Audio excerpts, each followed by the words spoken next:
Okay, so another name for Yin Yang school is Chinese naturalist. Okay, Chinese naturalism. So Yin Yang school is a direct translation from Chinese Yin Yang 学, Yin Yang 学说. Okay, but another name to call it is naturalist. Okay, so that's two things I like to correct from the last week. And today and the next week, we are going to talk about Xunzi and Han Feizi. And we talked about these two philosophers last year. But I think I focus more on Xunzi's human nature. Okay, that's on the overall book of Xunzi's philosophy. So I think that would be good for today to use Feng Youlan's writing as a guideline for this philosopher. And I cannot stop presenting his student Han Feizi for the next week, and he become the legalism. So again, Feng Youlan's book also write an overall view on Han Feizi. So I think that worth it to review it. And then the end of March, Pin is going to continue on Zhuangzi, chapter 2, which is the equality of things. So we will have a different flavor on that. Then later on, we are going to take 2 weeks off, and back on the April 16th, we back to the Feng Youlan's book. And then I think I'm pretty try to present either, I think to try to present one of the traditional Chinese reading, which is the Confucius analog on the book 1. So, or Pin, you want to do that, that'd be great. But, basically that's the, sure. That's the thinking, So probably we will present in a different way, but it depends on how you read it. So that's it. So let's move on for today's topic, which is Xunzi. And Feng Youlan, I think the reason I think it's interesting, Feng Youlan call it the realistic wing of Confucianism. And after I read it, I find that that's true. So realistic is compared with Mencius, the so-called idealistic wing. Okay, so I don't think I think the Feng Youlan spent a lot of writing talking about who is right, who is left. I don't think it's applied to today, and I try to avoid this one. But I think call it realistic and idealistic probably make more sense. So you probably will agree or disagree to the end of today. So I think we have to always start on the 100 school of thought. And I promise after the break, 2 weeks break, I think we will move on to a little bit later time. Okay, so 100 school of thought, and I think we have done all of the people except the Xunzi. I mean, this year, Xunzi and Han Feizi. So this chronological by time, right? Who is the oldest to the latest time, spring, and to Xunzi, Mengzi already in the warring state. And the Xunzi is the later time of warring state. Han Feizi is to the end of warring state. So we are moving forward. So you will see the philosophy comes from the Taoism and the Ru, so-called Ru, Confucianism, Moism, and gradually move to Xunzi, who still considered as Confucianism, but later on become legalism. So his student become legalism. And I hope after today and the next week, you will see the connection between the Confucianism and legalism.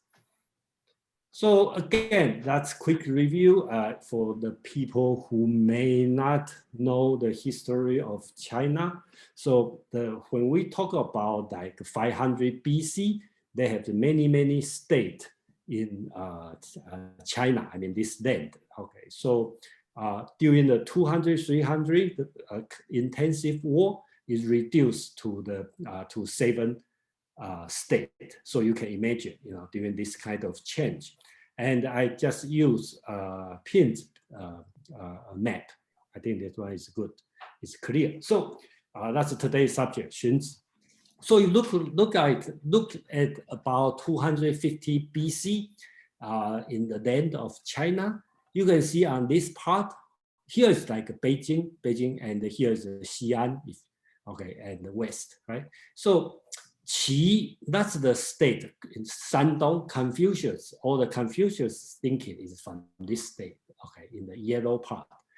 You will see this state is close to the ocean, so basically they are rich. One of the reasons is they can make salt and sell the salt. So they have the business, they have the trading, they have this kind of thing. So they are rich, so the government, the kingdom set up a school, okay, for the research. So a lot of scholars, they attract a lot of scholars, and they have a different school and stay there, so-called the 稷下学宫, a lot of schools over there. And Xunzi is one of the head of the academy, that's called academy, Xunzi head. So he's really a scholar, and he's Confucius. And the next week, we talk about Han Feizi, is Xunzi's student. I think he's from Wei in the center, but nobody want to get his idea until he traveled to Qin, which is this country.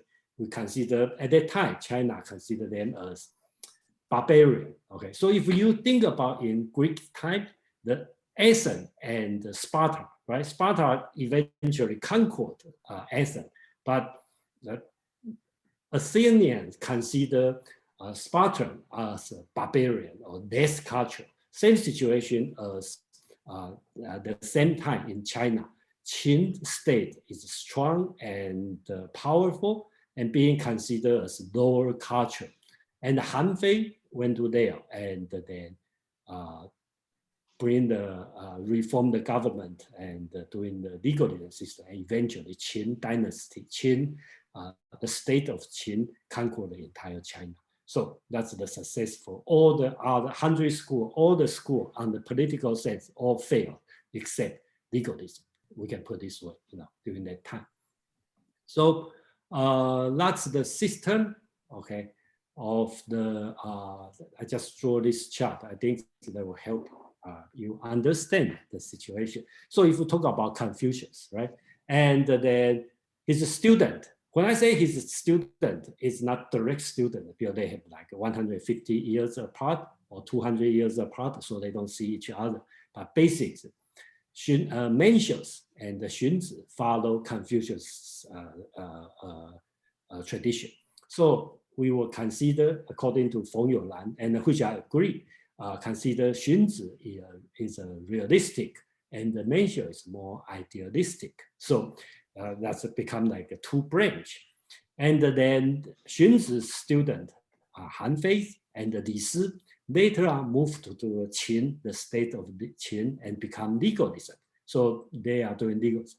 And the Mencius, of course, I'm talking about 1500 years later in Song dynasty, Zhu Xi continued, okay? And during the period of time, legalism basically stopped after the overthrow of the Qin dynasty. So basically the line from Xunzi has been stopped, okay, after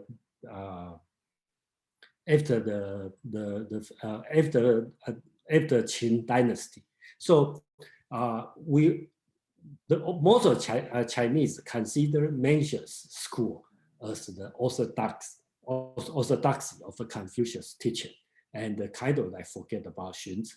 But today we are going to look at Xunzi's thinking, because I think Xunzi's thinking is important, and even it's not being regarded as an important teaching in Chinese, I mean, in general Chinese teaching, and I believe most of people probably don't read Xunzi's writing. So today we're going to bring up Xunzi. So let me see here.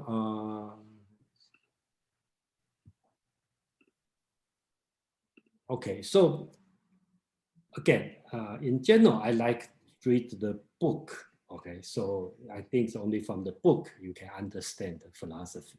So Xunzi's writing, I think probably in the ancient China, okay, personally, I probably like Xunzi's writing the most because it's well structured, and they have 32 essays, and each one is about, I think it's about 1,000 words, and it's very well structured, unlike Mencius or Confucius analog. It's a dialogue and very short.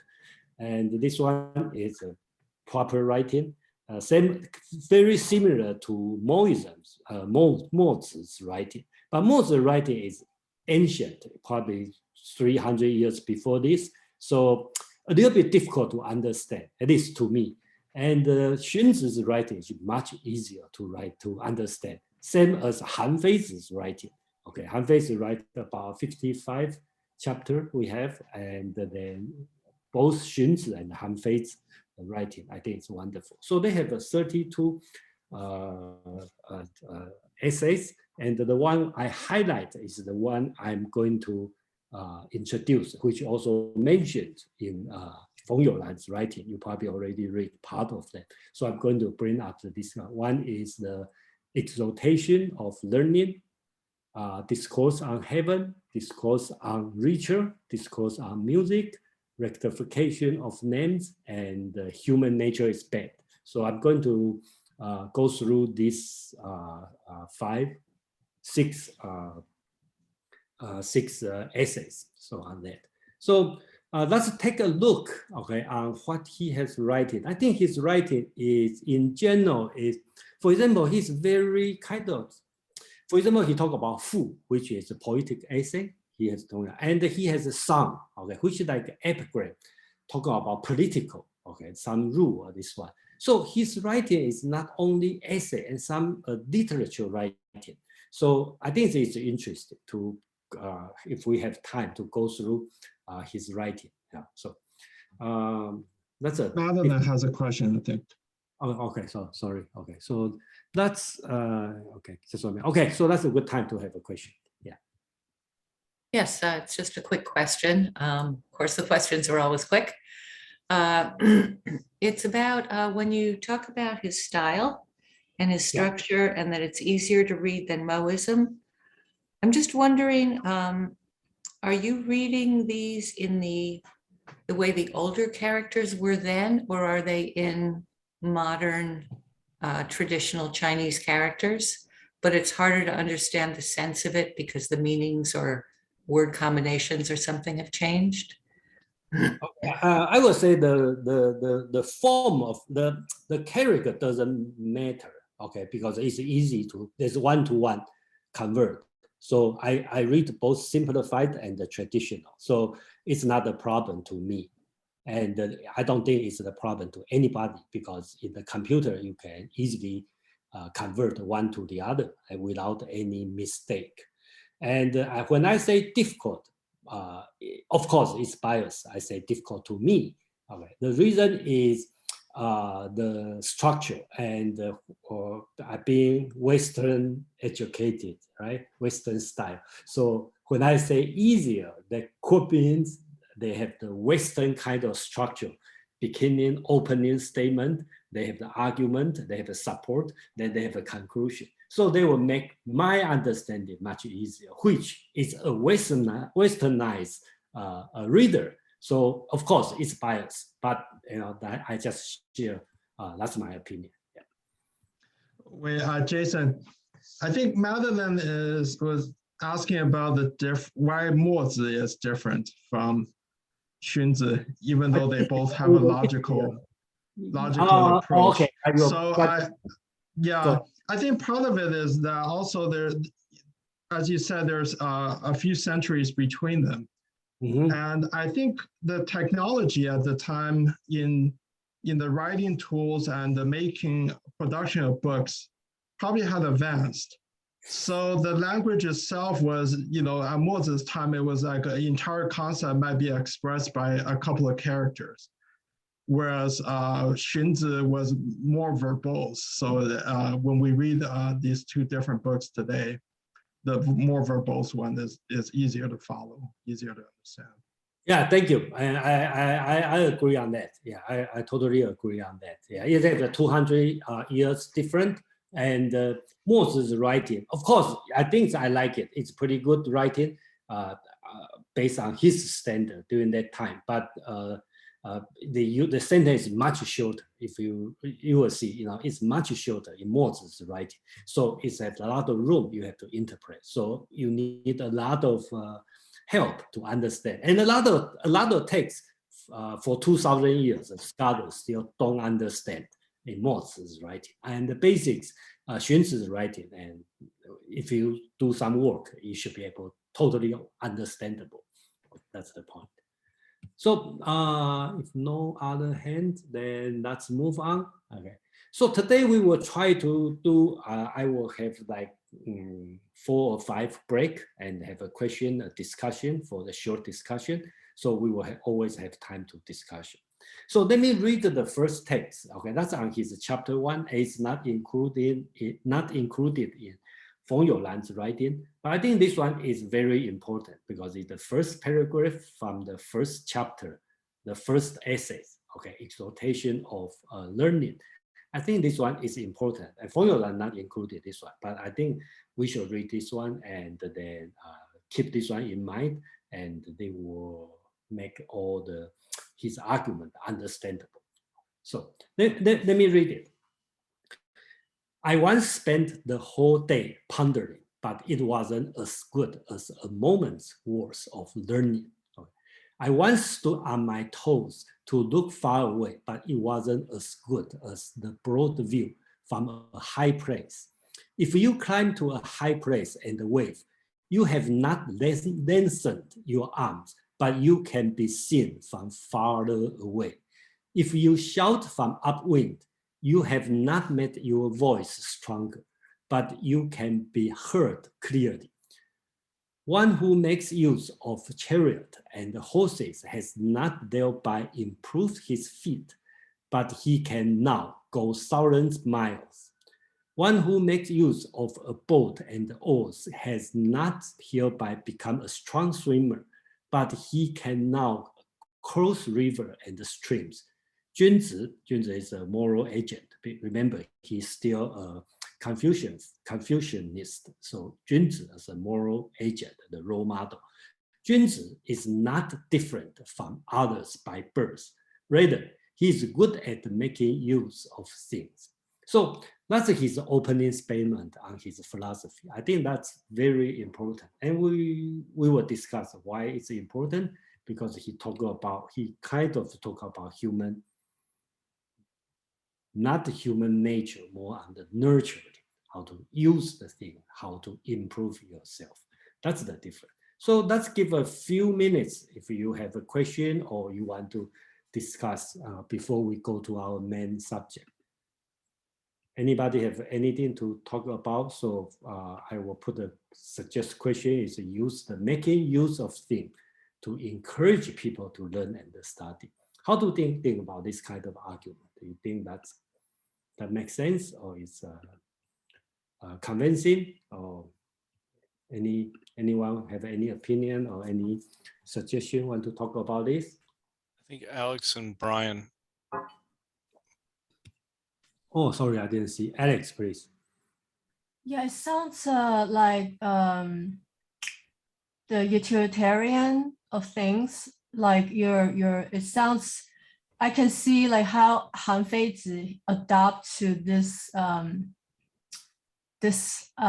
philosophy, where it's not by birth, but it's how you apply your knowledge, or how well you apply them. It sounds like utilitarian to me. All right, thank you, Alex. Karen, please. It reminds me a bit of the story about the gourd from, is it Xunzi? Is that how you pronounce it? Yeah. Yeah. Okay. Though I think they'd be making very different points with the story, but it reminds me about, of the other example of the recipe, right? So I think they have different morals at the end, but they remind me of those stories. All right, thank you, Karen. Yeah, it's that's kind of the same thing, but they have a different purpose. And I think we were clear on why he put this one at the beginning. I think that's my personal thing. I think he is shift the focus on when we talk about good people, bad people. He want to put the shift the focus on the human nature, more on the, he want to focus on the education, on the learning, on the data, how the environment. I think that's he want to talk about. So if no more question or no more thing to share, then that's move on. Brian Nelson.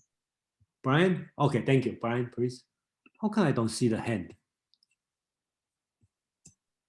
Exclamation okay, point. please, yeah.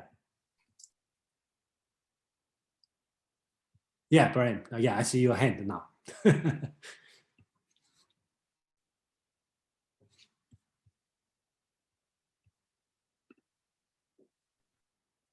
You're muted, Brian. I'm not sure if you're trying to speak, but Got it. Okay, there. Hi. There you go. Okay, let me say, first of all, to me, the most amazing thing, or the most striking paragraph in this chapter was the very last one, which made me think I ought to reread the chapter all over again. Because in the last chapter, it says, let me try to find it. It says that he was the teacher of Hong Fei Tzu. Yeah. This is the prime minister who did the burning of the books. That's a very big deal. And the other thing was that the legalist school, which is the justification for the unification, those are, I think, very important historical events. The other thing is on this, I don't really need to make the point right now, but I would say I was really struck in this that, again, the Chinese seem to be so far ahead of the West in terms of thinking. The obvious parallel to this work here, which was written a long time ago, is the Thomas Hobbes and Rousseau. Thomas Hobbes thought that man was evil and needed the state or needed culture to be good. And Rousseau thought that man was good and was corrupted by the state. And these are two basic ideas that are sorting themselves out. Plus, the other thing that struck me is that this is a very social philosophy, not based on the individual. He doesn't go off on individual. He goes off on ideas like convention and contention, and how to avoid contention and the benefit of convention and agreement. Very important points, when he could have taken it in a much, his whole thinking in a much different direction. So I thought those are two things that were very striking. Thank you, Brian. About the legalism and the burning the book, we will talk about at the end, and then or the beginning of the next week. So it's the connection between the Xunzi and Han Fei, his student. Okay, and again, Han Fei is not the person who want to burn the book. He was killed by his classmate Li Si, and Li Si become the prime minister. And Li Si suggests the emperor to burn the book and kill the scholar. Okay, so that's the story. And Han Fei doesn't. He was actually his victim. Okay, by Li Si, his classmate. He's jealous. Okay. So that's the story. Ada, please.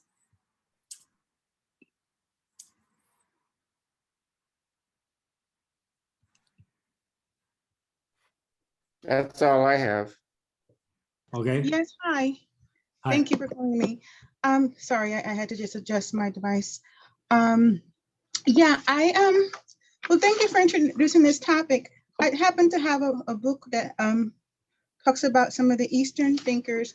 And if it's okay, I just wanted to just read a few sentences of the major ideas that it says about Sun Tzu. Xunzi. It's okay. So it says, born 300 BC, died 215 BC. And it says, major ideas, human nature is evil.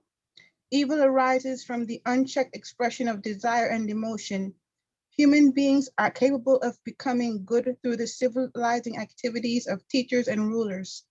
Artifice in the form of laws, education, and public ritual is the foundation of civil society. All events have natural causes. Religion has no supernatural efficacy, and gods and spirits are the products of superstition and ignorance. Religious rituals are effective agents of social control and moral persuasion. So I just wanted to add that.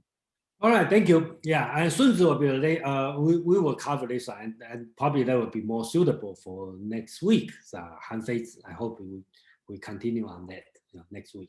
So let's move on today's main subject during the in the Feng Youlan's writing. So I kind of summarize in the 4 things. One, we talk about the man and the heaven, and in Feng Youlan writing talk about position of man. I think that's pretty good. And basics, everything Feng Youlan draw is from discourse. He's one of the essay, discourse on heaven. Okay, and the second is talk about human nature, morality, and the rectification of names. So that's the 4 subjects we are going to discuss. And then when we go through, I will please raise your hand or jump in if you have a question or you find out the mistake I'm talking, okay, or during the time. At the end of each section, we will have time to discuss and express your opinion. So first, I think last week we talked about heaven, and then I try not to have a heaven, let's have a heaven's concept clear. Okay, so Feng Youlan used the Trinity, and I think that's misleading because it's less religious. Okay, Trinity is too Christian. Okay, so I would prefer use the word triad. Okay, which is the music term of it's more. I think okay, it's better than Trinity. So in Feng Youlan's writing, he used Trinity. I think that's too Christian. Okay, so and Trinity has its own meaning on that. So I use triad. Okay. So basics of Chinese belief, I think probably even today, believe the heaven, earth, and the people. That's the 3 important things. So we will see nobody ignore these 3 things. Okay. And the Tao, 4 things we can say Tao is control everything. So we can serve as the general background for all, especially ancient Chinese philosophy. And even today, okay, it's not out of Chinese. I mean, anyone with Chinese culture's mind, okay, heaven, earth, and the people. So I'm going to quote from the chapter 25, Dao De Jing. Okay, so the Lao Tzu writing is, therefore, the Tao is great, heaven is great, the earth is great, man or people is also great. Therefore, there are 4 greatnesses in the universe, and man is one of them. Men follow the way of earth. Earth follows the ways of heaven. Heaven follows the way of Tao. Tao follows its own way. So basics Taoism thinking is heaven, earth, people, the 3, then one follow each other, and they all go to Tao. Okay, so we can consider this one is the general background, general understanding of this triad, heaven, earth, and the people. And we will see how Confucius and Mencius thinking about heaven. Okay, earth is thing we can touch, but how to deal with heaven is an important subject in the ancient Chinese. I think it doesn't matter which school, they talk about heaven. So Confucius, that's in Confucius, so-called Confucius thumbnail biology, okay? He said, that's Confucius' important writing. He said at 15, it means when Confucius was 15 years old, I set my mind on learning. At 30, I took my place in society. At 40, I become free of doubt. At 50, I knew mandate of heaven. Remember, he's 50 years old, and he started to know Okay, he knew the mandate of heaven. That's a difficult thing. And he said he's mature to know that. At the 60, my ear is attuned. This one is arguable, and I think it means retire some of these things because he can understand any kind of argument. Okay, at the 70s, I could follow my desire without overstepping the boundary of the, basically talk about the proprieties. Okay, so important thing I want to mention here is Confucius said at the 50, he knew the mandate of heaven, because that's one of the purpose as a Confucian of a Confucius teaching.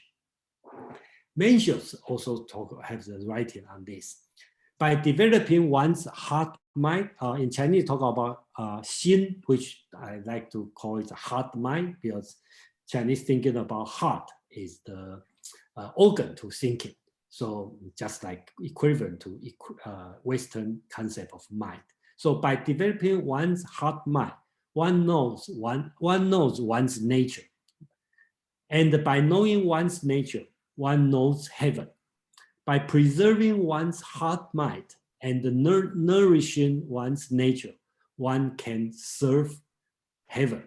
So basics, Mencius teaching, same as Confucius, but take one more step. You have to do something. You have to develop your heart mind. You have to know your own nature. Okay, and know, after you know your nature, you will know heart, know yourself, then know the heaven. Then he talk about the purpose. You have to serve heaven. So that's Confucius and the Mencius teaching. Then we'll see what's the difference if you go to Xunzi. On Xunzi's discourse on heaven, you will see he has a different view.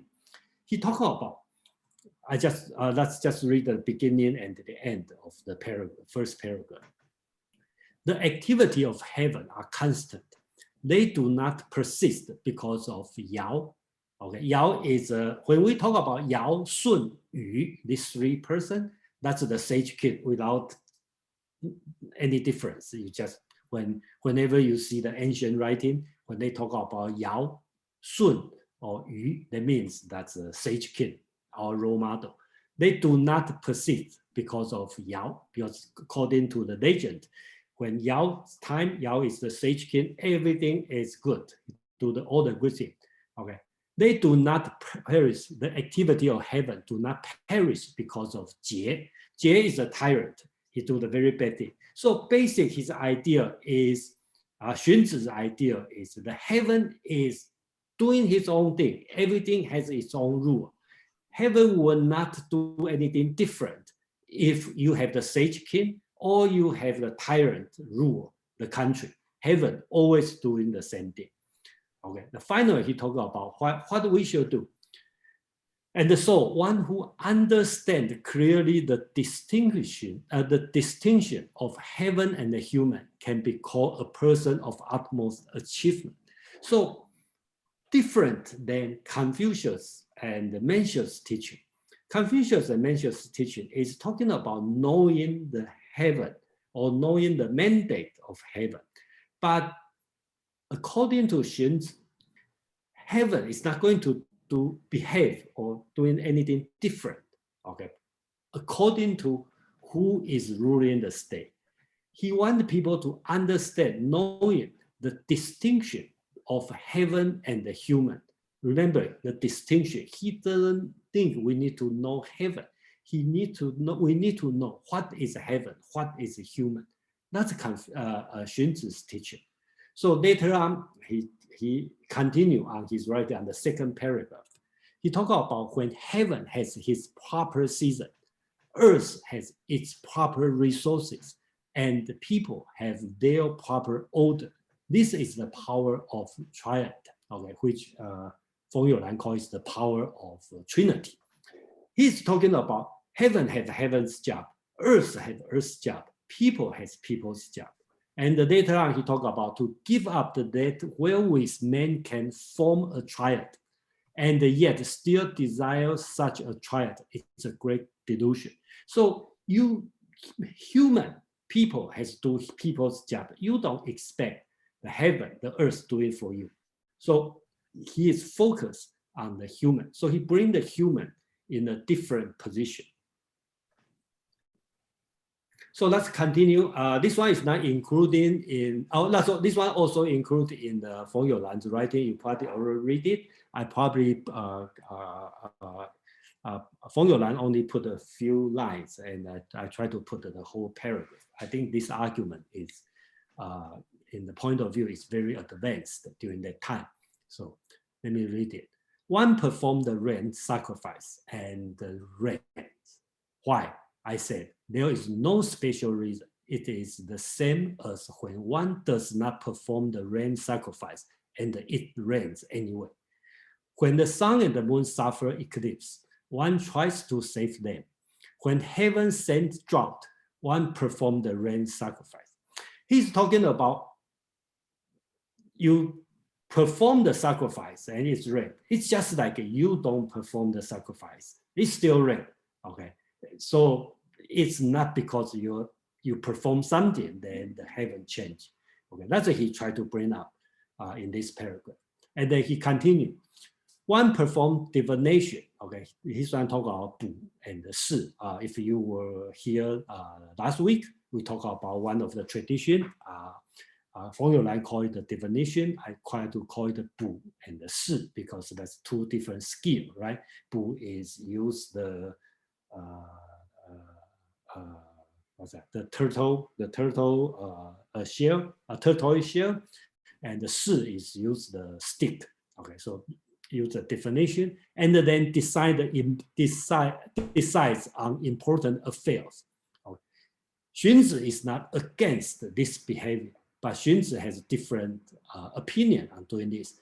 This is not for the sake of getting what one seeks, but rather to give things a proper form.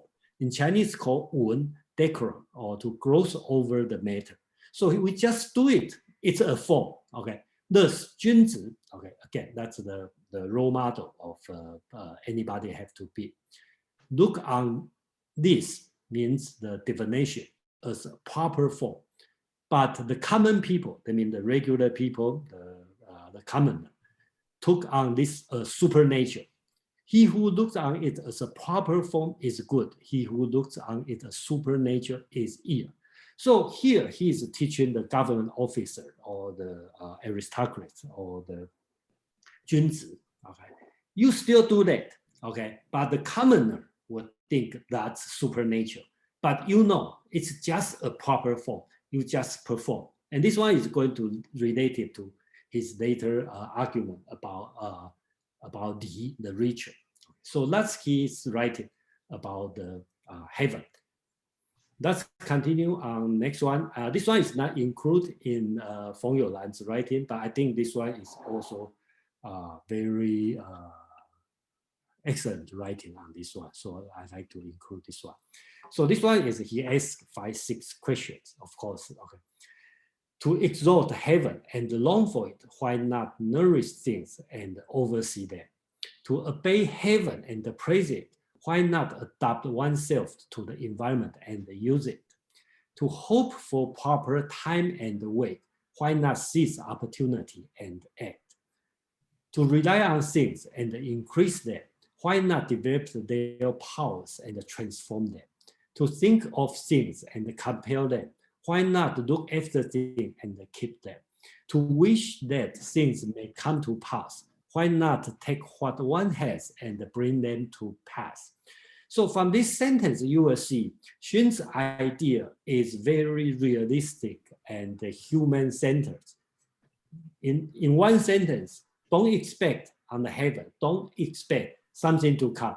Just do your work, okay? Just focus on what you can do. So he drew a conclusion. I think that's very important. If you know Chinese, you probably have to remember the Chinese word, 错人而失天. That's the wrong thing. You don't 错人而失天. Okay, that means neglect the people can do and seek for what heaven does. Okay, so that's an important message from Xunzi. Therefore, if a person neglects what man can do and seeks for what heaven does, he failed to understand the nature of things. So the nature of thing is on you, not on heaven. That's what he tried to teach. So that's the first part I'd like to share on this one. So I would like to have, if you have a question or you have any comment on this one. So basics I suggest is let's focus talking about the concept of Tian, okay? And then I think in the Dao De Jing group, and we have been discussed about Tian, the translation. I think heaven is too religious and the sky is too physical, like a real sky. Okay, but I think the Chinese Tian, probably between heaven and the sky. One suggestion is called the celestial. But after a while, I still think Tian is the proper word, because if you read the Aristotle or Socrates or Plato's writing, the translation always use heaven, okay, earth. I think it's the Greek sense of heaven probably have the same sense of Chinese heaven. That's one thing I like to talk about. And then go ahead. We have a I think another one is nature. Well, like a lot of Chinese words, there's multiple meanings. So I think oftentimes it means nature, and then oftentimes it has a more spiritual meaning. So a little more akin to heaven. Yeah, I think nature, but I would prefer 天地 translated as nature, heaven and earth. That's more kind of like nature, So that's. Well, it depends on who says it. In Taoist texts, Tian is almost always meaning nature, but in Confucianist texts, it often is used in more of a spiritual context. Yeah, you're right. Different school probably a different concept of Tian. Okay, yeah. So let's continue. We have Alex, Joe, and Kevin. Alex, please. Yeah. When I was reading the chapter, Feng Yulan mentioned the sages don't think about mandate of heaven. And that really contrasts to a lot of Chinese philosophers of that time, because usually, the emperor or the king, they would think about mandate of heaven, and they would think that their position is given by mandate of heaven. But Xunzi here is suggesting that sages, real sages like Yao Shun Yu, don't think about mandate of heaven. Instead, they should be thinking about the rules and the li, and how to govern the country, the people. And I think that really struck me, even though it's the same concept that the emperor, had to take care of its people, but the idea that real sage, real good kings, they don't think about mandate of heaven. They should just do what they have to do for their people. Yeah, thank you, Alex. Yeah, Joe, please. I just thought about this a little bit. The idea of maybe using the word astronomical or something along that line. I was trying to play around with it this week and come up with a word that works, or something like transcend. I don't know, something that transcends. Anyway, that's just a thought. Just thought I would throw it out there. Yeah, thank you. Yeah, Kevin, please. Jason, I agree with you. Why don't we translate Dao by other name? You see Dao, yeah, that's the same deal. I would say use original taste is best. Even nowadays state, we don't use tia, right? We rarely modern days use this, which means not just a translation problem. Also, time being, we lost this kind of original meaning. It's if we use tia, then it describe what's about the tia, then it's the best. Like Dao, what's the Dao? Dao ke Dao, fei cha Dao. Dao cannot be spoken. When you can't spoken, it's not a Dao. Tia is like this. Tia is cannot spoken. It's spoken as Dao, as sky, heaven, it's not. Thank you. Yeah, thank you, Kevin. Pin, please. Yeah, one major concept also from Xunzi that Feng Yulanjian talk about is 法后王, which has a great influence on the legalists too. So all other Confucianists all reminisce the former sage kings, the kings that were like, as you say, Yao, Shun, and Yu, as the perfect examples of rulers. Xunzi was he opposed that, and that was another main, very fundamental divergence of his school of Confucianism. Basically, he argued that the former sage kings were not worthy as role models for the present day because the society and the situation, everything is different. So that's in a way, that's another element of realism. So I just want to. Thank you. But this tradition has not been followed, basics, and I think it's not being considered as orthodoxy. Right, but it's his school of thought, and the legalists adopted that. Han Fei also really. And just between Pin and Pin, you probably know Wang Anshi. Okay, he talk about 天命不足惧. You even not afraid of the mandate of heaven, and which I think that's great. But unfortunately, in Chinese tradition teaching, considers the heresy. I think. Madeline, please. Yes, I just thought I would put in my 2 cents worth on this term again. I still like the heavens, not capitalized, since it has in English. It's used to denote both the sky and a general sense of something sacred without necessarily being Christian. So I think that might have the somewhat double layer of meaning of something celestial, but without that, celestial has a kind of formal tinge in it in English, I think. Yeah, thank you. Brian, please.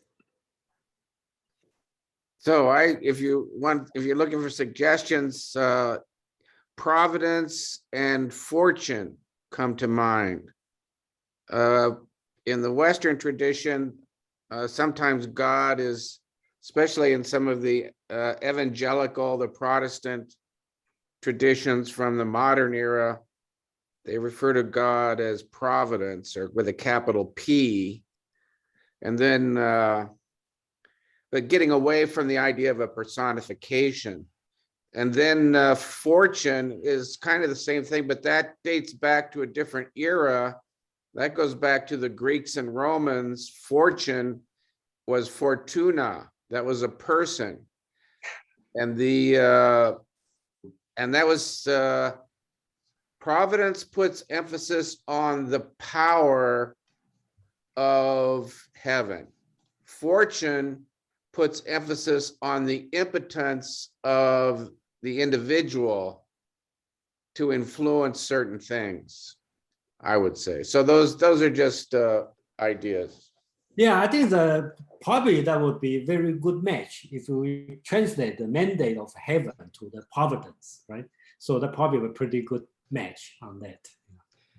Yeah, but I want to, since most folks here don't read Chinese, I want to emphasize that all of these miss a very important meaning of Tian is nature.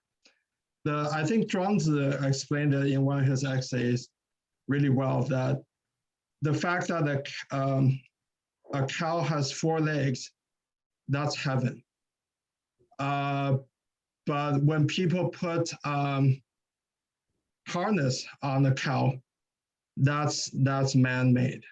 So and even in our common language, right? When in the days when some women have bound feet, and then some women didn't bind their feet, the ones that were unbound, not bound, were called tianzu, the heavenly feet.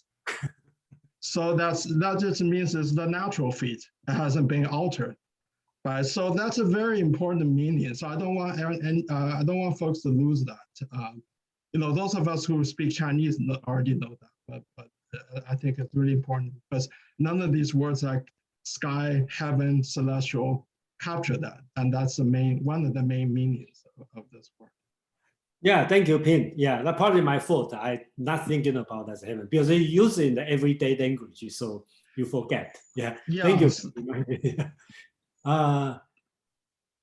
We have Kevin and Brian. Kevin, please. If you think about it, 天是自然, how about 地? 天地 of nature. Also, we got another word, 自然 is nature self. That's the first. The second one, I don't think so. One single word use English to translate to the meaning. We use like percentage wide something, try to describe more proper. Thank you. Oh yeah, I totally agree with Kevin. I agree with his earlier comment that probably the best thing is just leave it as a transliteration, 天, because it has all these different meanings, and if we have to explain it every time, it's maybe it's better to just leave it as the sound. So I'm going to put on hold on discussion the translation of 天 because let's keep a private conversation. If you have a suggest, just send a note to me and then let's consider it. Yeah, Brian, please. Well, I did have one last comment about the translation. I don't know if you want. Okay, last one, please. Based on what the young man said, I don't remember I'm sorry, I don't remember, Ping, I think. Yeah. I think that Providence is a better translation than Fortuna because in the English usage, I think the fact that a cow has 4 legs is providence. Providence has the idea of something provided or given by God or nature. And it can go back to the past. It can look back to the past. Fortune, you could say it's fortunate that a cow has 4 legs, but that's not the best use. Fortune, I think, deals more with the unpredictability of the future. Thank you, Brian. Okay, so doesn't matter how we are going to call it, but I believe everybody understands the meaning of 天. Okay, we just disagree on what's the right words in English. So I hope we already achieved this. We have the concept of 天, which is different than God, is different than the sun and the moon. Okay, but we know what's 天. And anybody want to talk about the different attitude? Okay, how to treat our people's attitude toward 天? How does Mencius, Confucius, and Xunzi has a different attitude? I hope everybody clear. I think that's my point, here, and that's important in Xunzi's teaching. I think both Alex and Pin talk about this already. So otherwise, if no other opinion or suggestion, I'm going to move on for the second part of this one. So this one also important, and in my last year's section, we talk about human nature is bad. Okay, but this one is also important, but not only thing Xunzi talking about. Xunzi has many idea, different philosophy, but this is just one of that. So we talk about human nature. So I'm going to start from Mencius because Mencius is famous on the human nature. So I'm going to read from one section from this is Jinxin or something. Human nature is good. That's Mencius. Remember, this one is not Xunzi. That's Mencius. Almost the same time, a little bit earlier than Xunzi. Human nature being good is like water tending downward. There is no human who does not tend toward goodness. There is no water that does not tend downward. Now, by striking water and make it dip up, you can cause it go past your forehead. If you guide it by damming it, you can cause it to remain on a mountain top. But is this the nature of water? The answer is no. Okay, it is that. Why? Because of the circumstances. Okay, the environment, or we call it Hsun. Okay, it is also the reason that human can be bad. So here, Mencius is talking about human nature. His word is not really like say everybody is good. He said, I think, that's my opinion, I think he's talking about compare human nature being good, just like water has a tendency going down. So you have a tendency to doing good. So he said, there's no human who does not tend toward goodness, right? So you have to, and he doesn't realize they have a lot of bad people in the world. So he talked about because of the circumstances, the Hsun. Okay, so the outside environment made the bad people. So that's he is talking about. That's why he is just like you can pent up water on the mountaintop, right? Not because water want to stand on the top, because you do something, so water stand on the top. You can make water go over your forehead because you strike the water and make it dip up. Okay, so the water can go up. That's outside force, not your nature. So the nature always toward to good, but the outside environment make the bad people. That's Mencius' teaching about human nature.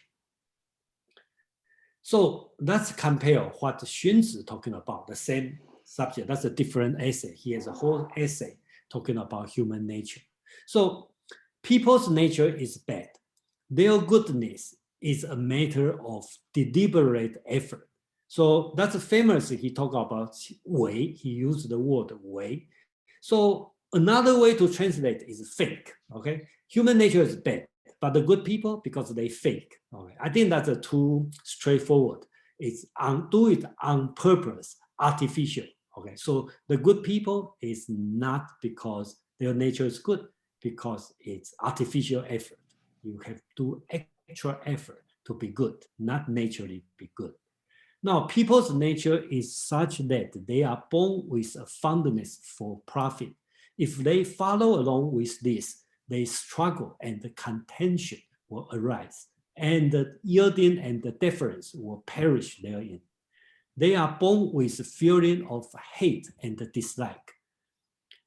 If they follow along with this, then cruelty and venom will arise, and the loyalty and the trustworthiness will perish. They are born with desire of eye and ear, a fondness of the beautiful sights and the sounds. If they follow along this, the lasciviousness and the chaos will arise, and the ritual and the standard of righteousness, a proper form and the good order will perish this. Okay, the conclusion is thus: if people follow along with their inborn nature and the disposition, which we call qing, okay, the inborn nature, they are sure to come to struggle and contention, turn to disturbing social division and disorder, and end up in violence. So that's Xunzi's teaching. If you think about how different than Mencius' teaching, he is talking about nature is bad, and the good people, because they put extra effort, it's fake. Okay, if you let people follow their own nature, okay, then the world will be struggle and contention, and turn to disturbing the social division and the disorder, and end up in violence. Okay, this argument just opposite to what Mencius teaching. Mencius later on talking about you have to develop your own, you have to nurture your own nature, so you will do the good thing. But Xunzi just talk opposite. You have to control your nature. Okay? You need education. You need to learn. Then you will do good thing. Otherwise, if that your nature go as it wants, then you will have a violent society. That's Xunzi's teaching. And Xunzi also specifically, he Mencius doesn't criticize Xunzi, but Xunzi criticizes Mencius, because Mencius is earlier than Xunzi. So that's the quote from Xunzi. Xunzi said, okay, in his writing, he said, Mencius said, human nature is good, then he's going to argue against this. This is not so. From the ancient time till now, what people call good is being correct, ordered, peaceful, and controlled. What they call bad is being deviant, dangerous, unruly, and chaotic. This is the distinction between good and the bad. So basics, he talk about good, bad. It's not, when we talk about good, bad, it's just the distinction, okay, of the good, bad, the consequence, not about the nature. Remember, he likes to use the word distinction. 分 Chinese means he focused on the distinction. What's good, what's bad, not on the nature. Okay. Same as when his attitude to knowing the heaven, the Tian, right? Mencius and Confucius think about, we have to know the Tian, we have to know the mandate of heaven or the providence. But Xunzi talking about distinction, the distinction between Tian and the people. What's heaven's job? What's my job? The distinction. So Xunzi is focused on the distinction, not on the Tian, okay, or on the nature. That's his focus. But I bring up this one, and Feng Youlan also talk about this one, and then I will ask your opinion on this. Because on the expectation for everybody, in my opinion, Mencius and Xunzi are not that different. Even they argue in a different way. They have the different assumption, but their expectations are different. They are not different. So let's look at Mencius. That's from Mencius, not from Xunzi. Okay, just have to remember. Okay. Mencius said, everyone can become Yao or Hsun. Okay, that's the sage king. Remember, he said Yao and the Hsun, the ancient sage king. Everyone can be Yao and the Hsun. The Tao, or the way of Yao and the Hsun, was simple. Was simply that of filial piety and fraternal duty. So that's just similar in Chinese called Xia and the Ti. That's how you treat your parent, how do you treat your friend and brothers. Okay, so that's simple to become Yao and the Hsun. Everybody can do it. What you need to do is wear the clothes of Yao, repeat the words of Yao, and do the action of Yao, and you will just be like Yao. So you as the role model there, the ancient sage king, you know what clothes he wear, what words he said, you just follow the model, and everybody can become a sage king, right? And if you wear the Jie is another tyrant, okay, so opposite to Yao, okay, he's a tyrant, considered the worst people in the world. If you wear the clothes of Jie, repeat the words of Jie, and do the action of Jie, then you will just be a Jie, okay, the bad people. So good people, bad people, you just follow the model. The model is obvious there. They have the ancient king, they have the ancient tyrant. So if you follow the good model, you become the sage king, just like a sage king. If you follow the bad guy, the tyrant, you just become a bad guy. That's Mencius' idea. So same subject, Xunzi also has his writing on this. Xunzi said, anyone on the street can become Yu. Okay, Yao, Hsun, Yu, these three sage kings, they are all role model for ancient Chinese philosopher. So Xunzi, same as Mencius, said, anyone on the street can become Yu, which is the sage king. Okay, I need to introduce a little bit Xunzi and the small man. That's my translation. Okay, Xunzi is the role model in the ancient teaching. Okay, and the opposite of Xunzi is a small man. Okay, so let's use this one as Xunzi and small man. Small man is bad, Xunzi is good.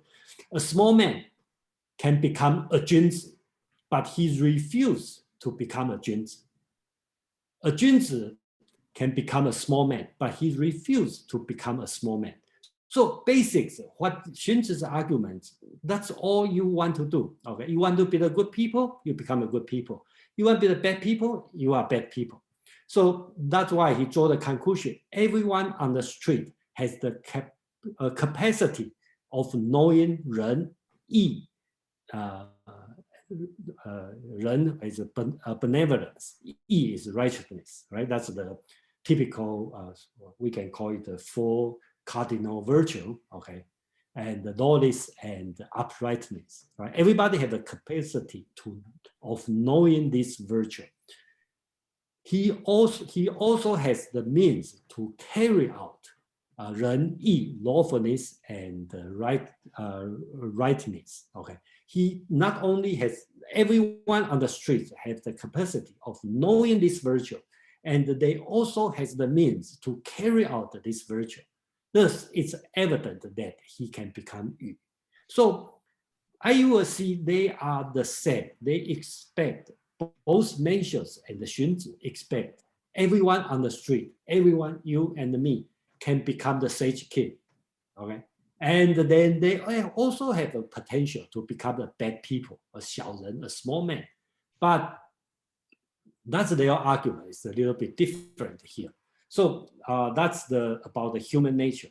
So that's the thing we can, right now is the time to discuss. And then, and of course, I think Brian talked about Thomas Hobbes. And if you read Thomas Hobbes, you will think the Xunzi is very similar to Thomas Hobbes, the Leviathan. And I remember in Thomas Hobbes, he talked about start from the passion. Okay, Thomas Hobbes, the Leviathan, basically start from the human passion and then go to the human psychology, then go to the 19 law of nature, and then he go to his absolute government. And the Xunzi argue humans are born with desire. I think they are similar on that. And of course, I would like to hear how you think about this. So let's have a few minutes to discuss this subject about human nature and the difference. Let's focus on difference about Xunzi and the Mencius, because both Confucius human nature is more scientific. Okay, but and then that's kind of different. We have lots of hands up, and I just go by this order. So I will please don't make sure we watch time. I only want to spend, let's say, 15 minutes total on that. So everyone got about 2 minutes on that. So we have a Pin, Tai, Joe, Alex, and Kevin. Pin, please. Yeah, I think the way I look at it is they actually in substance don't differ that much. Both agree that any person can be bad or can become a bad person or become a good person.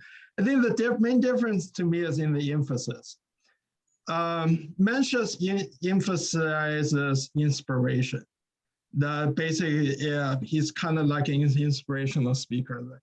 You have the good in you already, and you just have to expand that. You can be a good person. So it's from an internal. He's emphasized on the internalized inspiration from the human, whereas Xunzi's emphasis is on regulation and cultural transformation. So it's more of an external forces. In the real world, probably need both, and so that's my 2 cents. Thank you, Pin. Yeah, thank you. Tai, please. Hi, everyone. Just a quick Vietnamese lesson real quick. So in Vietnamese, there's actually 2 Ds, a D with a line through the vertical. So it'd be like a horizontal line through the vertical portion of the D. And that is pronounced D2, but a D without a horizontal line through the vertical line in the D is pronounced like a Y. So I should let you know ahead of time that I'm already you. So I'm already a Sage King. But regardless, my question really is this. I find that typically most philosophers are influenced by their upbringing and what they had to deal with. So I'm curious, because I don't know, was Mencius, it seems to me based on the timeline that was presented at the beginning that there was a Warring States period. At least it suggested a Warring States period on the right. I wonder what towns did either Mencius or Xunzi grow up in, and were either of them particularly influenced or live with war? And I mean live like say refugee style, like the Ukrainians are living with it right now. And so if you have the answer, I'd really appreciate it. But otherwise, I learned a lot. I appreciate it. Yeah, thank you, Tai. Yeah, I think that's a good question. And then anyone's answer just subjective because there's no evidence. And their time is not that far away. Both are living in the warring state. And the Xunzi, we can assume Xunzi was born later time. And then I believe the situation probably worse than Mencius. That's the only thing I can say, probably. Okay, but well, I differ in that. We do have a little bit scant fact, but Mencius probably came from a lower class. He was raised by a single mother, and the famous story that they had to move 3 times to find a good neighborhood that his mother thought was a good place to raise a child because the societal influence there was good. Whereas I have to fact check myself, but I believe Xunzi was actually from a nobility type of family background. So yeah. So they're from different social classes. Being, I suspect Mencius was from a much more commoner, poorer class socioeconomically. Yeah, that's part I agree. Yeah, but that's why the thing I like instead of finding what's the reason, what's the cause, make them have a different philosophy. But I like what Feng Youlan call it. One is realistic, one is idealistic. Okay, so that's the part I think. Yeah. So let's continue, and we have Joe, Alex, Kevin, and the Matter. Okay, Joe, please. Would you mind just going back to the slide that had human nature as bad? Okay. And what is the difference between that? And I know this is next week's kind of conversation, and I'll be jumping. And if you don't want to answer it, that's fine. We can wait till next week. Okay. But between that and Hanfei. Okay. Let's talk about next week. Because it seems like this seems like there's a lot of overlap between these two. Yeah, I think that you will probably already feel the smell, the legalism is coming out. Okay. Yeah. That's what I was kind of getting with that. And then that's not spoil the story. Then we can continue next week. Okay, sorry. All right, thank you, Joe. Be patient. Okay, and Alex, please. Yeah, I think Mencius basically is saying you're innocent until you're proven guilty. Okay. And Xunzi, of course, Ping took my story because I was going to tell that story about the mother of Mencius, right? She moved, it was a very famous story, and she moved 3 times. I think the first time was near a butcher shop, and the second time was near some, not very good places. And she feels that, I don't know what her idea is of human beings being good or bad, but at least she knows that the external influences are real, and that she wants to move to a better school district. I mean, if you want to, say in today's terms, move to a better school district, so that Mencius could get a better education and not become a butcher, right? Not become or some other kind of so yeah. So I think contradiction to Mencius, to idea that people are born good, that it doesn't really matter where you live, you're just going to be good. So Xunzi is saying that it's actually really this part, I'm not sure, because it sounds very psychological to me, because psychology of human nature, right? I mean there's, till now we still don't have the answer, but I think Mencius presented a very bleak view of human being, that we're all born with desires, and it sounds to me kind of like Adam and Eve, like we're all we're all gonna be fallen, right?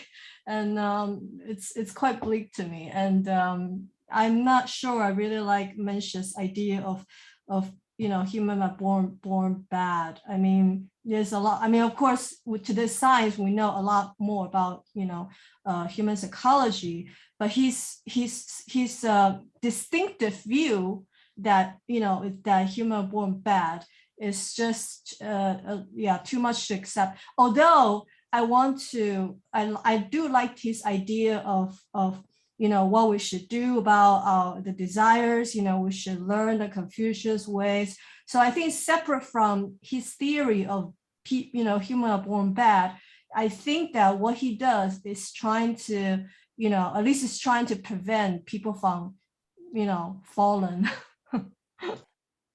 All right, thank you. And one thing I'd like to mention, Mencius' mother is very famous. Even we don't know his name. Okay, he is a role model for all the, probably not only Chinese, all the Asians' mother.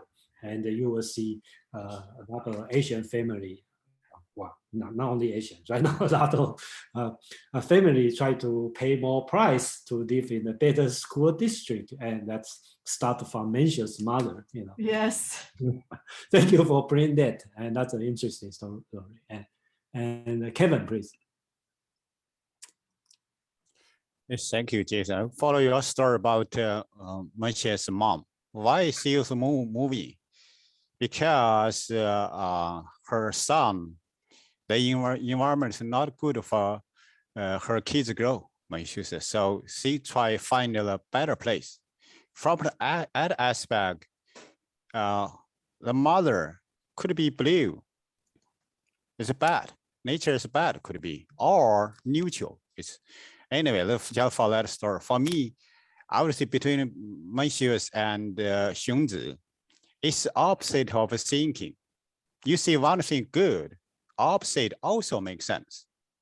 That's first point. We imagine a newborn has no idea about good or bad. The desire to define the word of meaning of good or bad is problematic too. Since we as adults to define here's good, here's bad. And also if we now these days we define something good, another side of the world could be considered as bad. Thank you. Yeah, thank you. Yeah, thank you. That's exactly what I'm thinking. Yeah. Okay. Madeline, please. Well, I had noticed two very different takes on the imagery. The one that was very early on was if you raise your arms up over your head, you won't be taller, but if you stand on the mountain. And so that one the first one seemed to be all about augmenting your own capabilities by using nature or to extrapolate a bit society. Whereas the Mencius one was about, it also had height and mountains, but it was about letting everything move downwards. Yeah, thank you, Madeline. Yeah. Brian, please. Well, I also agree very much with what Kevin said, but using this, and I kind of, I could just leave it at that, but looking at the slide that Joe had picked out, I also had flagged that slide, people's nature is bad, that exact same slide that's showing. At the very bottom, that last sentence, just to shorten it, I think that's, that can be true, and it's an accurate statement, but it's not a complete statement. I think that if people follow along with their inborn nature, they end up in violence sometimes. And if they follow along with their inborn nature, they end up with cooperation and coordination and order sometimes. So and that goes to really to the point here. I think both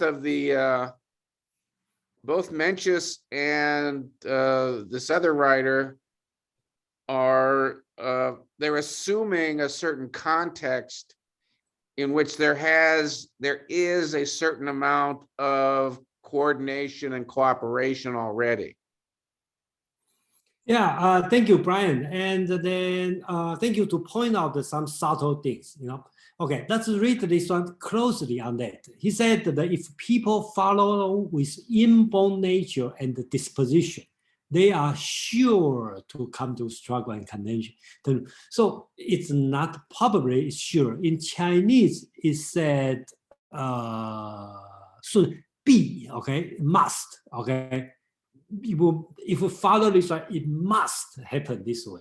So, okay, so it's not probably, it's must. But again, we don't have to take this word literally because we can consider he is writing as a rhetoric, right? He's not logically talking about it.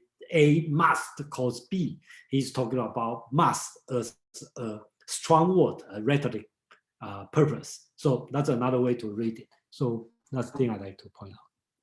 Thank you, Brian, to mention this part. So we have Ada and Alex, please. Then I'm going to move on. So Ada. Yeah, first, before I make my comment, I just want to confirm this people nature is bad. That was Xunzi, right? Xunzi, yes, yes. Yeah, okay. So Mencius was more optimistic. Well, from what I'm hearing, it sounds like even the model of Mencius' mother, to some extent, it contradicts his philosophy to me. Right, because if people was naturally good, his mother would not have needed to move him out of those neighborhoods. She would have felt he would have still turned out just as well. So that's my comment. Oh yeah, here I cannot. I'd like to share another story, which is not Mencius' mother. I'm not so impressed about the moving around to find a good environment. I think there's another story about Mencius' mother. When Mencius got married, right, and then at the ancient Chinese, people they wear skirt, but they don't wear underwear. So when they sit down, they have to sit down like Japanese today, like on your knee, right? But it's uncomfortable. So there's a way to sit much easier. They will sit on your butt and open your leg. Then they will be more comfortable. But it considered as rude, right? Because you show your private part. So when Mencius just married, and then one day he opened the room, see his wife, okay, sitting there with leg open. So he considered his wife is very unruly or very rude, uneducated. So he wanted to divorce her. So he told his mom. And his mom said, no, that's not her fault because that's in her private room. You enter her private space and complain she is not follow the ritual. It's wrong. So in this point, I think Mencius' mother is very modern and very, very good on that. That's just a story I'd like to share. That's a story not a lot of people talk about. Yeah, Mencius' mother was a boss chick. Yeah. Okay, so next will be Alex. Then I'm going to move on. Alex, please. Yeah, I just want to quickly give the context of the time because they were in war and state period. So everywhere there's war, in every country, they're all fighting with each other. And also the background, the grown-up of Mencius being from a lower class society, he doesn't see people fighting as much. But Xunzi, he's from an upper class society where there's a lot more fighting, politics and things. So I think maybe that's why they see it, from, they have this very, different point of view on the nature of human. Yeah. Thank you, Alex, and thank you everyone to follow the. Mindful about the time, so we are doing very good on the timing. So, okay, that's what we're going to the third subject about morality. Okay, so I think the Feng Youlan calls the originated of morality. Okay, that's what Feng Youlan, the origin of morality, and then I just combined them together. So basics, Feng Youlan draw the text from the two chapter, which is discourse on Li, which is richer, and the discourse on music. Okay, so these two chapters. So I'm going to read through these two important chapters, and I think that's another great contribution from Xunzi. Okay, one is talking about the man and the heaven, and talk about human nature, and his argument about the richer. I think most of Confucius, I think he get a theoretical background on the Confucius Li. Okay, that's my opinion. So let's read through, see whether or not you agree or not. Okay, so first he talked about discourse on Li, okay, which is richer. I just want to call Li. Okay, so that's a richer. Okay. Whence do Li arise? The answer is that man is born with desire. Again, he talked about desire again. Okay, so when these desires are not satisfied, he cannot remain without seeking for satisfaction. So the desire will lead to seeking for satisfaction. When this seeking for satisfaction is without measure of limit or measure or limit, there can be only contention. When there is contention, there will be chaos. When there is chaos, everything reaches its dead end. So basics, his argument is why we need the Li, okay, the richer, because we born with desire, and with the desire, we seeking for satisfaction. When we seeking for satisfaction, if it's not without the limit, right, they have the contention. Then when they have the contention, they have the chaos. And when it's chaos, it brings to the end. So the early sage king hated such chaos. And so he established Li, which we consider as rule of conduct, how we behave, and Yi, which is righteousness, kind of moral. Li and Yi is the concept of moral, in order to allocate things to people, to nurture their desire, and to satisfy their seeking. So basically, Li is satisfy the human nature, which has a desire, seeking for satisfaction, contention, which will cause chaos. So he has to, the sage king do it. If you think back, if you have read Thomas Hobbes' The Violet Song, I will say it's a lot of similarity here. Okay. So this one is also great writing when Xunzi talking about the ritual, especially on the funeral, and that's bring on the concept of death in Chinese, especially ancient Chinese, without real religious flavor. Okay, so Li is about the treatment of man's life and death. Life is the beginning of man, and the death is his end. If the beginning and the end of man are both well treated, the Tao of humanity is completed. The Li of funerals is to decorate the death by the living, to send off the dead as if they were still living, and to render the service to the dead as that to the living. It is one service from the beginning to the end. Therefore, the function of funerals is to make clear meaning of life and death with sorrow and respect, and thus to complete the whole life of man. So here he is talking about the meaning of perform funerals, right? And Confucius had been doing a funeral service for living, we assume. Okay, and he talked about the righteous, but he hardly talked about the funeral, the meaning of funeral. He talked about, Xunzi is talking about the man's life is from living to death. So we have to complete this life, okay, send off the dead as if he were living. Okay, so that's the purpose of Li. And then Xunzi talking about music. This one is a little bit long. Let me see. Okay, let's read it. Music is joy. and unavoidable human disposition. So people cannot be without music. If they feel joy, they must express it in sounds and give it shape in movement. So here music, including music, the sound, and the dance. The way of a human being is that changes in the motion of their nature are completely contained in this sound and the movement. So people cannot be without joy, and their joy cannot be without shape. But if it takes shape and does not accord with the Tao, okay, so the movement, the shape, the movement of shape and the sound should be accord with the Tao, then there will inevitably be chaos. Without Tao, there will be chaos.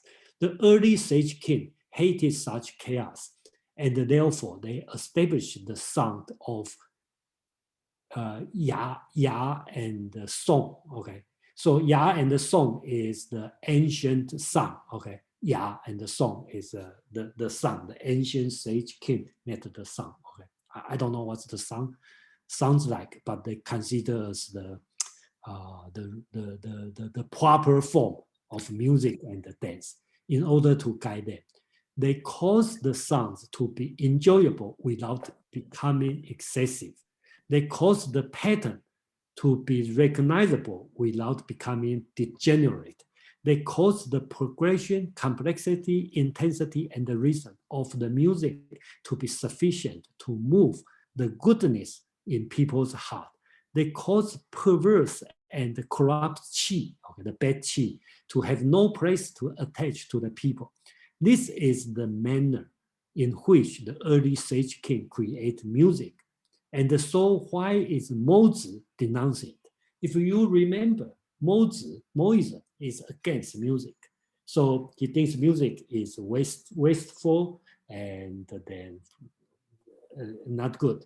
And here, Xunzi is arguing, music, including dance, is nature. When you're happy, you will dance, you will sing, you will dance. But without control, without the proper form, you will go wild. Okay, so his idea is we have the sage king set up the Ya and the song, the proper form of music and the dance to guide people. So basic in Xunzi's idea, music and dance has his own educational purpose on that. So that's he is arguing against Mozi's music, the idea of music. So we will end this section here, and we can spend a few minutes to discussing on this part of Xunzi's discourse on the ritual and music. Some suggest subject is about regarding the concept of death and the purpose of funeral. Do you see the difference, okay, in the Western and the Chinese? I think here's a good explanation, So do you see what's the difference between Chinese concept of death and the purpose of funeral compared to today? Do you agree with Xunzi on the purpose of music of dance? So that's, I just explained, whether or not you think it makes sense to you. Do you see the connection between Xunzi's argument with the legalism? I think a lot of people already feel or smell the connection between the Xunzi's talk about the rituals and later on become legalism's law, or sometimes we call it a harsh law or a draconian law. Oh, we have Kevin, please. Karen, yeah. I think I do see some parallels in that it seems like we get an interesting philosophy of mind or of self here, where there's sort of forces within the individual that lead in certain directions, whether it's emotional reactions to the death of a loved one or tendencies towards greed, right, in the previous discussion. And then we have, ways of managing those forces within us that are either productive or not productive. And there's a sort of faith, almost one wants to say an enlightenment faith, going way back to the first quote about, using things well, that we might be able to govern them, right, through the right rituals, through the right kind of music, so even though he has a sort of pessimistic view of our nature, I think it's ultimately optimistic that we would be able to manage our nature, whether it's our emotional reactions or our inner corrupt like desires for greed and things like that. So I do see sort of parallels with the West, though there's not the kind of division between something called reason and something called the emotions in quite the same way that you get in Enlightenment thinking. And there's not, I'm not sure that he's sort of dismissing all the emotions and the natural forces in the way that they do in the Enlightenment, but there's this interesting sort of division of the self and this idea that there's some real things that need to be managed about ourselves, but that can be done successfully. Yeah, thank you, Ken. Joe, please. I think Madeline was first. Okay, Oh. Madeline. Okay. Yeah, we always say, okay, Madeline. Okay. Thank you, Joe. I guess chivalry is not dead. What I noticed, first of all, I noticed how extraordinarily beautiful this was. Both the ideas and how Feng Youlan wrote about it in the book, that we have an intellectual knowledge of death, and then we have emotional needs around it, and that the funeral rites provide for both. And so here on the one hand, I'm not comparing the Chinese and the West, but I'm comparing the Taoists with the Confucianists. Mm-hmm. I think that the Taoists it sort of goes together that they have the disdain for funeral rites and also believe in not weeping after death if you are truly enlightened, because you know that this is just part of nature and there's no point in mourning the things of nature. Whereas the Confucianists, they're not really clearly stating whether or not there's an afterlife. They too might be kind of very practical about it, saying that he seems to be saying it's completing the circle of a life. Whether or not this is having any metaphysical effect on the dead man's spirit and the afterlife, maybe that came later with Buddhism. It seems almost to be more for the living, the funeral rituals. Anyway, it was incredibly beautiful and very moving, I thought. And it made me take a whole new look at the importance of the rituals in Confucianism. Thank you. Yeah, thank you, Madeline. Yeah, if I may, I'd like to make a quick summary, right? So about the funeral, right? Moism is say, no, you don't do it. It's wasteful, okay? And the Taoism will say, no, you don't do it. It's nonsense because the people are already dead. Why you care, right?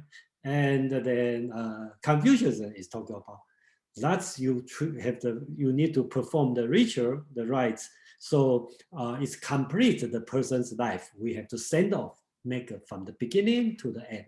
So that's the three schools and the different attitude through the funeral. Next one will be Joe, please. So yeah, I mean, I see this as kind of trying to manage people's desires, and this is almost like a kind of religious type of behavior in the sense that it's ritual based, that you're just trying to manage the way people are living. But I think that eventually this is where they kind of realize that that it's not enough to necessarily manage a population, and then therefore this is where you kind of see legalism kind of creep in. That's just my thought. Thank you, Joe. Kevin, please. Thank you. Jason, would you slide back about Lee and let's first About the limitation. Yeah. The funeral or this one? No, about, not this one. This one. Yeah. The Yeah, origin. this, yeah. Yeah. The go ahead. keyword, the desire, contention, and chaos from the limitation, something like it. For me, this is very like our thinking. Here, Lee, you think about our leaderships, the country leaders, what's happening in European now, what's our desire, what's the limitation? You see, the way the seeking satisfaction is without a measure of our limit. There can be only contention. When there is contention, there will be chaos. When there is chaos, everything reaches a dead end, like now it's going to. So if you see legalism, so legal only happen within the country or within the community. If the across the country, who is right? Who going to follow whose law? So it's obviously this very related people, think about very obvious, not just for personal, especially for leaders. If you only focus your own legalism, you think I'm doing right, I follow my law. I can, if you don't have a law, build own law. For example, I'm not sorry, I don't want to go into the politician. It's think about the NATO, simply Ukraine intention to do. What's the Russia saying? Then everything connected. It's sad. Thank you.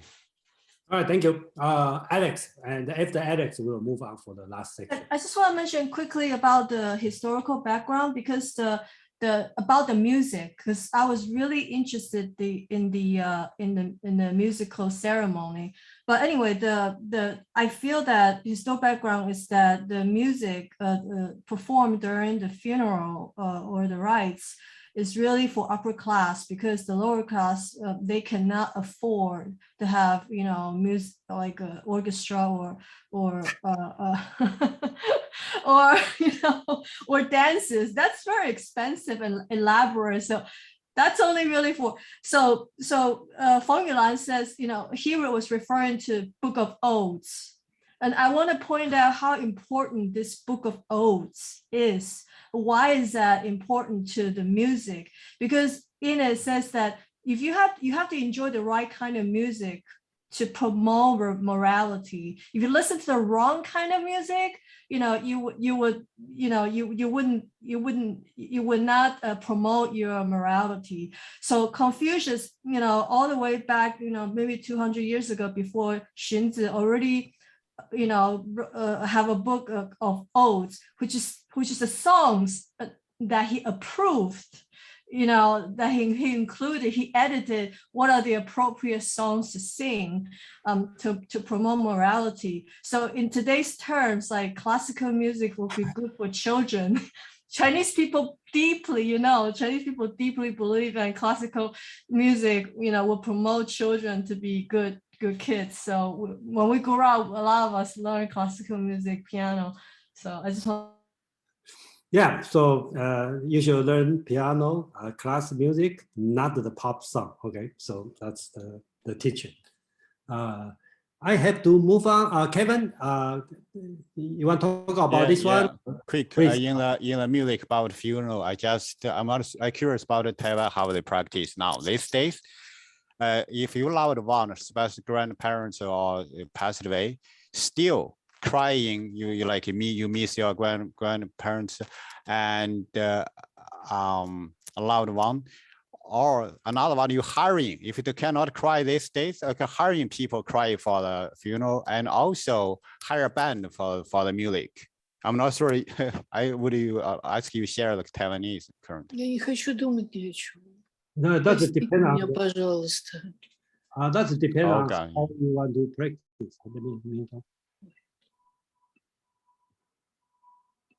Okay, that's depend on how you want to do the funeral, and there's many kind of way to do funeral, and no comment on this. So let's move on.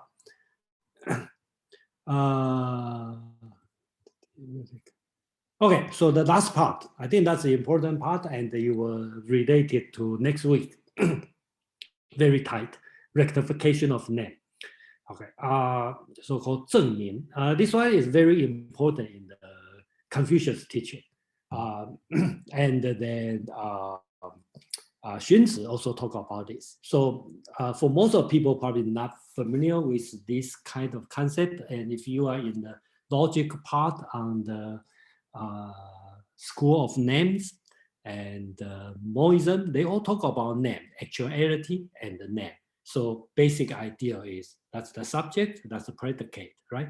That a subject is actuality, and the name is universal. So you assign the name to the actuality. So that's the basic concept. Then let's see how Confucius talk about the name. You have to have a correct name. I think the formula I call it correct, correcting the name, and then I prefer the name rectification of names. So I use this term. Let's read the two texts from Confucius Analect. First, Zhidu said, okay, that's in the Confucius Analect. Zhidu is one of his disciples.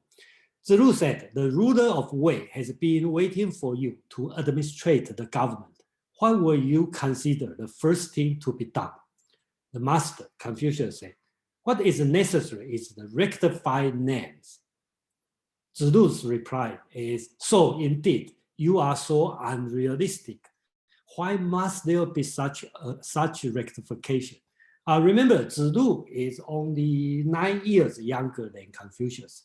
So he is kind of like friend or younger brother like Confucius. And at that time, he served as a bodyguard of Confucius. So their conversation is more equal. So that's why Zhidu criticized Confucius is unrealistic. Why you think the rectification of name is so important? That's Confucius' argument. If the names are not rectified, the words will match with things. Okay. If the words will match with the thing, task cannot be complete. When the tasks are left incomplete, ritual, which means Li and the music, cannot be established. When the ritual are established, the laws of punishment cannot be carried out. When there are not laws of punishment, people don't know how to behave. So correct name, rectification of name is the beginning of everything. So you have to set up the name so then you know what to do. And then you can set up the law. Then people knows what to do on that. And this one is the most famous, and all the people talking about this, okay? And the formula also quote on this one, and I just provide some background on this. The Duke Jin of Qi, remember, is on the east side, okay? Asked Confucius about government. He's talking about government, and the Confucius' reply is interesting. He said, let the ruler be ruler, let the minister be minister, let father be father, let son be son. Okay. And then the Duke said, good, indeed. If the ruler be not ruler, the minister not minister, the father not father, and the son not son, although I have food, can I enjoy it? So this one talking about when the Duke asked about government, Confucius' answer is the ruler be the ruler, minister be ruler, the father be father, the son be son. Okay. So the reply from the Duke of Qi is, well, that's so important. Even have a good food, I cannot enjoy it if we not in this order. So you can see how the politics, family, and the personal, okay, are all tied together in the one piece in Confucius' teaching. So finally, let's talk about how Xunzi talk about the name. Names were made in order to denote actualities, so as to make distinction between the noble and the lowly in society, and to distinguish similarity and differences. Okay, so I just only provide this one. The rest I think that we will cover later on other things. I think that's important because distinction and distinguish. So the name for Xunzi is to distinguish between the high level and the low level, okay? The similarity and the difference. That's why you need a name, okay? This Confucius is talking about setting up the name, then everything should be done accordingly. He's talking about the distinction, the boundary between high and the low, right and the wrong, and the similarity and the difference. That's the purpose of name. So that's the difference. That's the Xunzi is talking about. So I think we just finished the last paragraph. That's perfect timing today. So we will open some question, comment for a few minutes, and then with Joe, please. I was just going to mention this idea of naming things and just drawing these distinctions. It is a way of bringing order to chaos, but it also creates certain types of divisions as well. As you'd mentioned, actually, between the high and the low and higher and lower parts of society. And it actually begins to kind of become very limiting to whatever, whoever may, be assigned a certain value by their name or something. Yeah, thank you. Yeah, I think it's like we can spend a few minutes to think about the difference, right? The first, let's understand, actually, Confucius talking about rectification of name, probably not much different than Xunzi talk about rectification of name. They are using the same term, exactly the same term in Chinese. And they probably talking about the same thing, but with different focus. That's my opinion. I think Confucius is focused on give a proper name, and the people will follow it. You say, you are the ruler, so you behave like a ruler. You are the minister, you behave like a minister. You are a father, you behave like a father. If you are a son, you behave like a son. And the Xunzi's idea probably a little bit more detailed, more realistic. Okay, he talking about not only the name of the ruler, minister, father, and son. He talking about the boundary, the difference, distinctions, right? What's the difference? You have to give a proper name based on the actuality. So it's not like that simple, like a ruler, minister, father, son. They have more subtle in the real world. So you should give a real name. And the reason you give the real name is their distinction. There's a difference. Good people, bad people, criminal, or the lawful people. They have the different distinction they give them. And later on, next week, we will have a further discussion. This kind of idea being developed as the draconian law supported by the legalism scholar. So that's another connection that we can do. So we have, okay, let's have the Pin and the Brian. Pin, please. Yeah, I just want to say Joe brought up a really important point. I think he captured really well the Taoist criticism on this, right? That Taoists will say, yeah, the moment that you create these names, you actually you planted in the divisions and the fighting among different things and arguments and defeat your purpose. So yeah, it's anyway. Just want to echo that. I thought it was a very interesting point. Yeah, thank you, Pin and Joe, to bring up all the Taoism thinking on name, because name is so important in the ancient Chinese philosophy, and probably even today. Okay, because I think in Chinese society or Asian society, including Korean, Japan, people like to be called not calling you a name, Joe, Jason, Pin, Brian. They will call you a title. Right? You are the manager, you are the CEO, you are the director, you are the manager, or whatever. You should have a title to call. So I think it's like Asian probably like to stick with names. That probably have the source. No, it's in the US too. I can tell you that where I work, we just spent half a year on the new initiative, and the sticking point was how the exact name to give the initiative, and literally it was one word that's been changed like 3 times over I don't know how many meetings with managers. So I think it's universal. Okay, so America also adopted Confucius teaching. Okay, let's move on. Brian and Alex. Brian, please.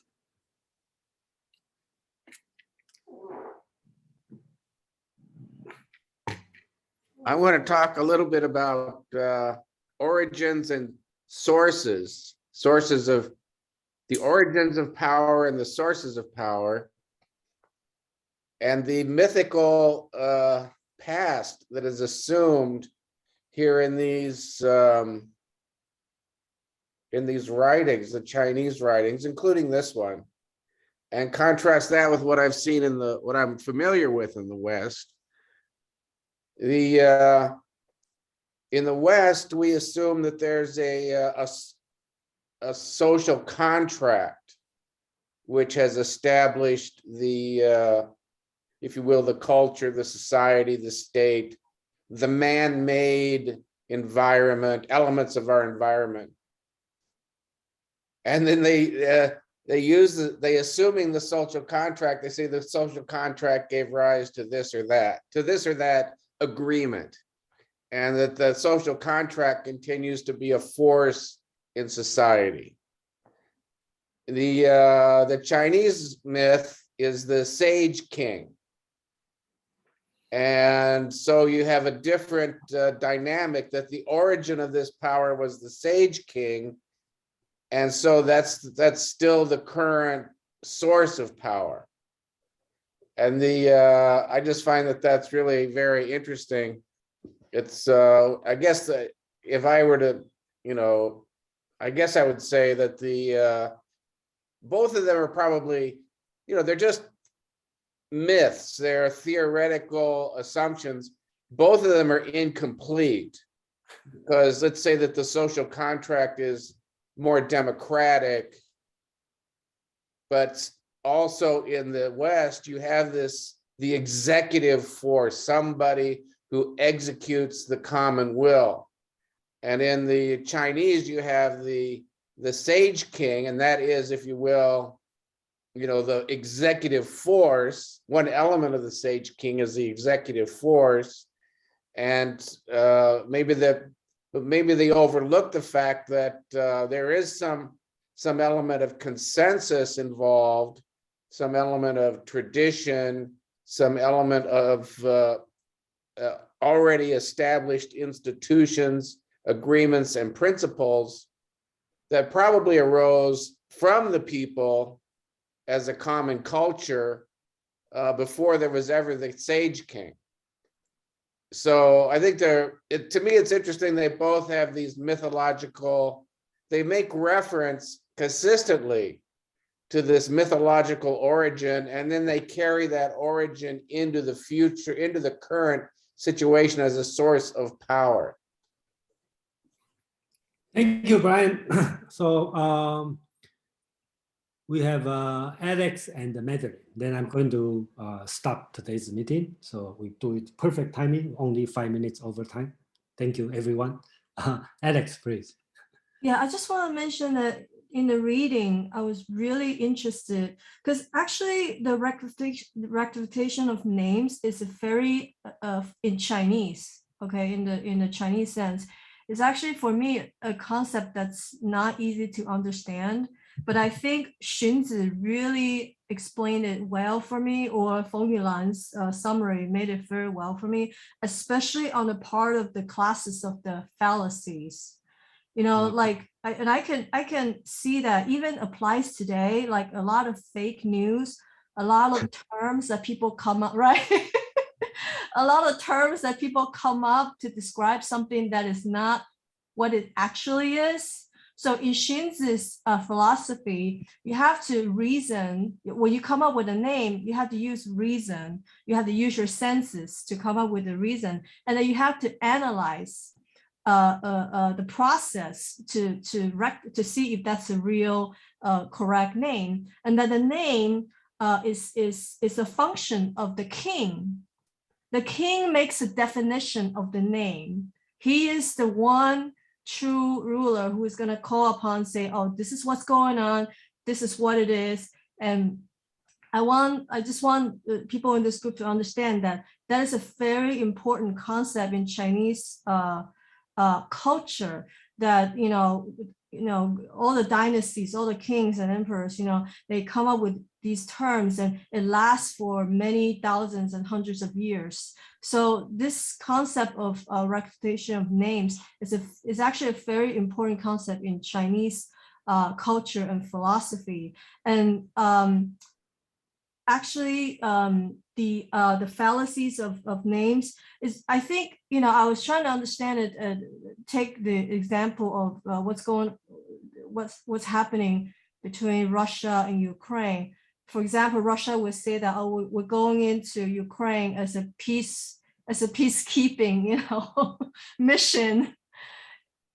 Even though what they're really doing is invading Ukraine, killing civilians, committing war crimes. But so Putin would say, oh, we're just trying to make the peacekeeping mission.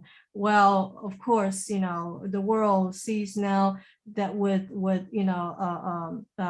technology nowadays, we can see exactly what's going on, the bombings and everything. So I think it really applies to even today's world, the fallacies of the classes of the names, and how people could try to use the names, to corrupt some ideas or situations. And I think, for Xunzi to say, to conclude that ultimately the king will have to make as a function of the ruler to decide exactly, otherwise it's just like Joe said, it would be confusing, it would cause chaos. So the king must unify the situation, and that's his function. And I find that like really interesting, and I understand it better with Xunzi's idea.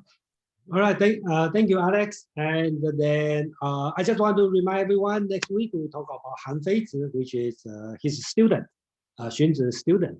And then, again, I think just one more time, remind everyone, this one just one text, and I'm presenting this text, and there's no standard orthodoxy interpretation. Everybody get it. You have a different idea. You are welcome to express your idea, and there's no standard right or wrong. And that's the purpose, to have everyone share your idea and read the text. And okay.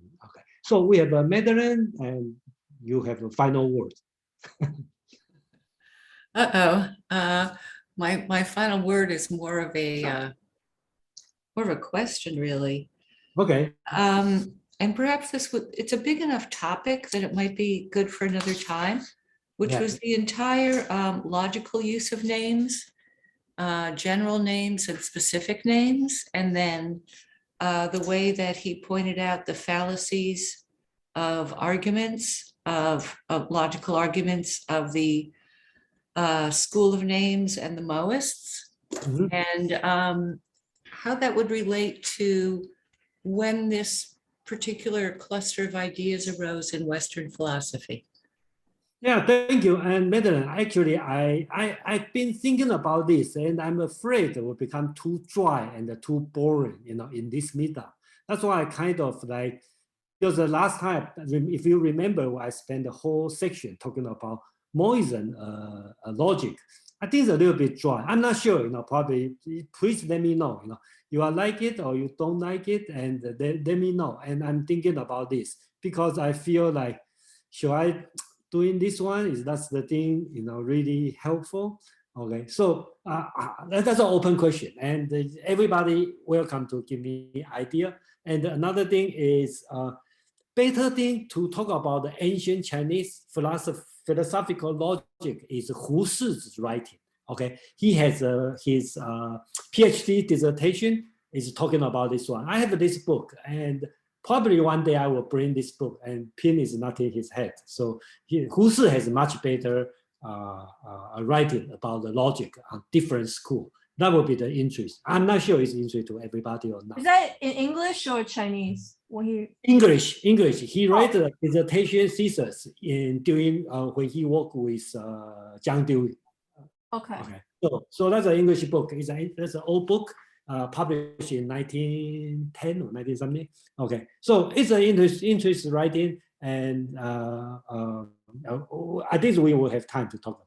Oh, we have a SK, and that's really the final word. Hey, yeah, no, Jason, actually, can you hang around at the end of the meeting, or could you call me? Okay, I'll call you. Email. Okay. So could you just check that? Okay, that's it. Okay. All right. Bye. That's it. Thank you. Thank you, Jason. Thank you, All right. See you guys. Jason. Okay. Thank you, everyone. Bye. Thanks, Jason. Yeah, thank you, Jason. All right. See you next week. Good night, everyone. See you Tuesday. Have a great weekend. All. Thank you very much.